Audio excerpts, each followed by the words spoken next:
Hi friends, ఈరోజు పండుమిర్చి పచ్చడి చేస్తున్నాం చూడండి.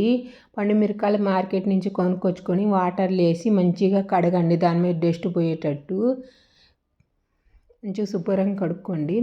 ఆ తర్వాతకి జల్లిబుట్టిలోకి తీసుకోండి. ఒక 10 నిమిషాలు 15 నిమిషాల దాకా దాంట్లోనే ఉంచండి, వాటర్ మొత్తం కారిపోయింది కనుక. ఆ తర్వాతకి టవల్ వేసి టవల్ మీద ఆరబెట్టుకోండి. మంచిగా క్లాత్ వేసి అంత ఫ్యాన్ పెట్టి ఆరబెట్టండి, లేకపోతే క్లాత్తోని తూడవండి మంచిగా. మీ పండుమిర్చి మొత్తం మంచిగా ఆరాలి, వాటర్ లేకుండా. పచ్చేటప్పుడే బాగుంటుంది నిలవగా. పండుమిర్చి తొడాలు తీసుకోండి.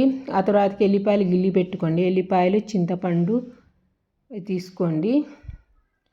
ఆ తర్వాత కొంచెం జీలకర్ర వేయండి. తర్వాతకి ఆవాలు వేయండి, కొంచెం మెంతులు వేయండి, దోరగా వేయించుకోండి.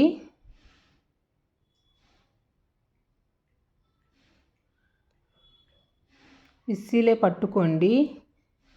మిక్సీలో పట్టుకోకుండా మిరకాయలలో కూడా డైరెక్ట్గా అలాగే వేయచ్చు. నేను ఇలా చేసినలే కానీ.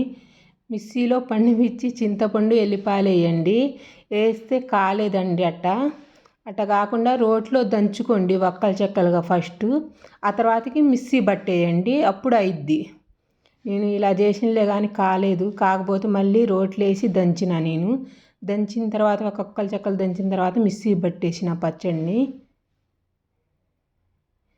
అలా అయిద్ది. రోట్లో దంచుకొని తర్వాత మిక్సీలో వేసుకోండి, మంచిగా అయిపోయిద్ది. ఎల్లిపాయలు, చింతపండు, మెంతులు పౌడర్ అది వేసుకొని మంచిగా దంచుకోండి.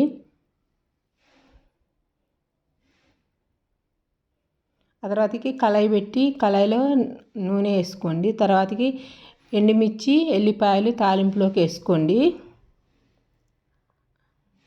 కొంచెం తాలింపు గింజలు వేయండి, కొంచెం జీలకర్ర వేసుకోండి.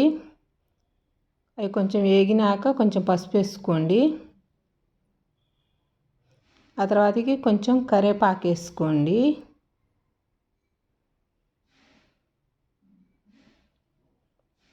తర్వాత పచ్చడి తాలింపులోకి వేసుకోండి. ఇది మంచిగా మగ్గాలి, లేకపోతే పచ్చి వాసన వస్తుంది. పండుమిర్చి డైరెక్ట్గా వేస్తున్నాం కాబట్టి బాగా మగ్గనియండి. సిమ్లో పెట్టుకోండి, మంట హై రేంజ్లో కాకుండా మంచిగా మగ్గాలి. ఆ తర్వాత కుక్కర్ తీసుకొని కుక్కర్లో కొంచెం కందిపప్పు వేసుకోండి.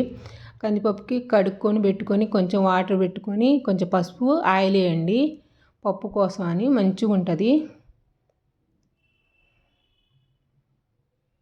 కొంచెం సాల్ట్ వేసి పప్పుని ఎనుపుకోండి మెత్తగా.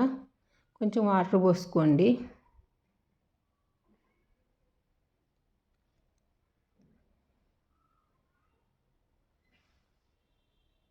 వేడి వేడి అన్నంలో పండుమిరకాయల పచ్చడి, పప్పు, నెయ్యి వేసుకొని తింటే బాగుంటుంది. చేసుకోండి. పండుమిరకాయల పచ్చడి రెడీ అయింది చూడండి.